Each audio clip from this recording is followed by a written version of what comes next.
What are you up to, mister? We're bringing a herd through here tomorrow, and we don't want this fence to cut up their hide. You're new around here. Yeah. You work for Guide Thorpe? That's right. Maybe he didn't make it plain to you, but his Square Ace Ranch ends at this fence. That's so. That's so. Didn't he tell you that he doesn't run any cattle in Peaceful Canyon? Now, come to think about it, I don't believe he did. Then I'm telling you. If that isn't plain enough, I can make it plainer. You ain't very polite to strangers, Cameron. What's the matter with you, Thorpe? You know this fence marks the end of your range. Now turn around. Go on, turn around and keep your hands at your sides. Okay, Tom. Mend his manners.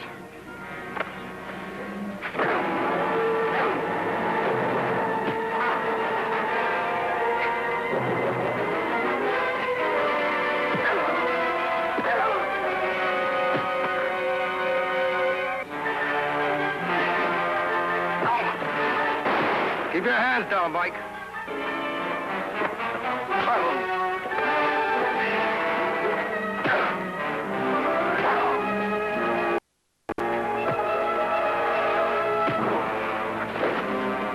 All right, Tom.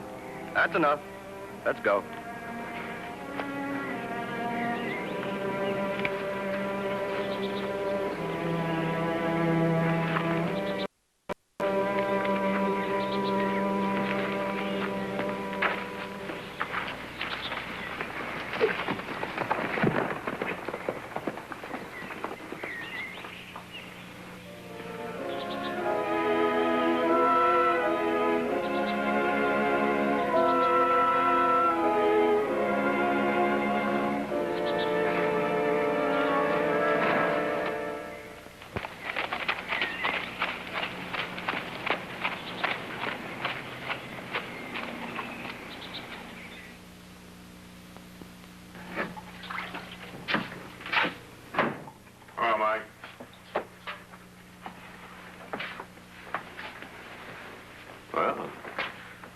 Early in the week for you to be mixing it up, eh?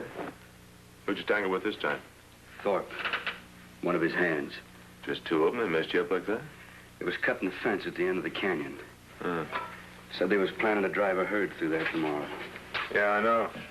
Met up with Thorpe in town last Saturday. Told me he was planning to graze in the canyon this time. He told you and you ain't done nothing about it?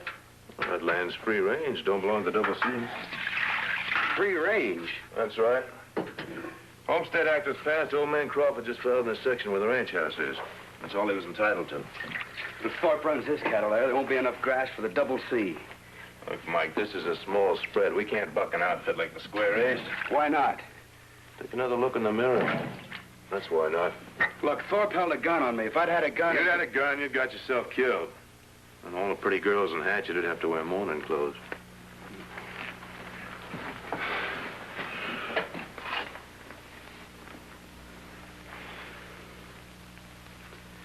Seems mighty funny Ma hasn't said anything about this.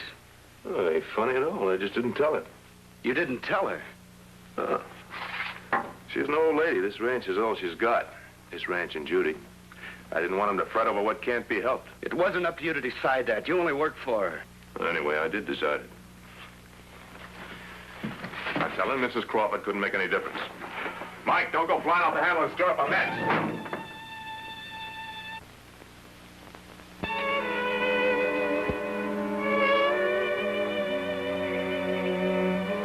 I know how you feel, Hattie, but try and look at my side of it. I just didn't want to get you all upset. That's the only reason I kept quiet. I'd better speak to him myself. Supper's almost ready, Grandma. Supper can wait. Hitch up the buckboard, Russ. I'm going to have it out with young Thorpe once and for all. All right. That's what you want. But I still think you're making a mistake. Now, them Thorpes always was the grabbing type. 10 years ago, his father tried to put some stock in the valley. Dad Crawford had to speak to him real sharp. They got as much right to graze there as we have, ain't they? They got no rights at all, not in the valley. When we staked our claims here, we all had an understanding.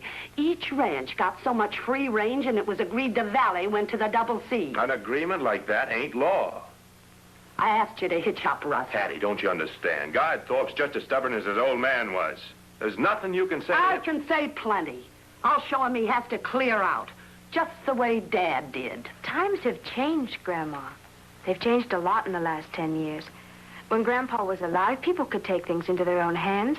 But now we've got a court and a sheriff. Well, people haven't changed none as far as I can see. At least the Thorpes haven't.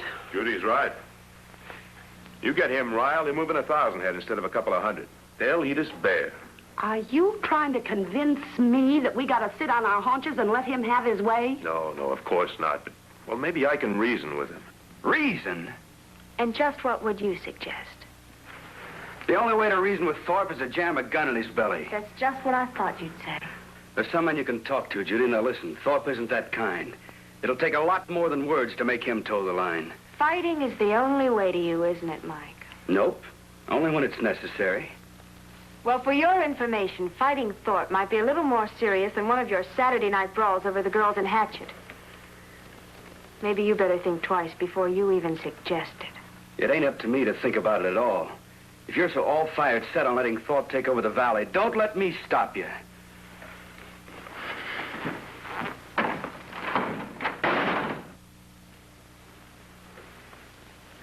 Not sure Mike's wrong. In the old days, He's a hot-headed, stubborn roughneck. I used to call your grandpa that more than once. But when he was alive, things got taken care of. Hattie, will you let me handle this? Are you sure you can talk Guard into backing down? Well, I can sure try. At least talking won't make him mad. All right, Russ. Maybe my way is out of date. I'll get supper Oh, out. no, Grandma, let me do it.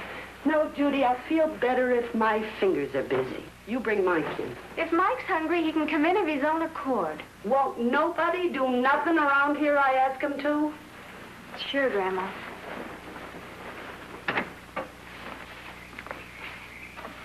Well, now that you've got Grandma worried about the ranch, I suppose you're real pleased with yourself.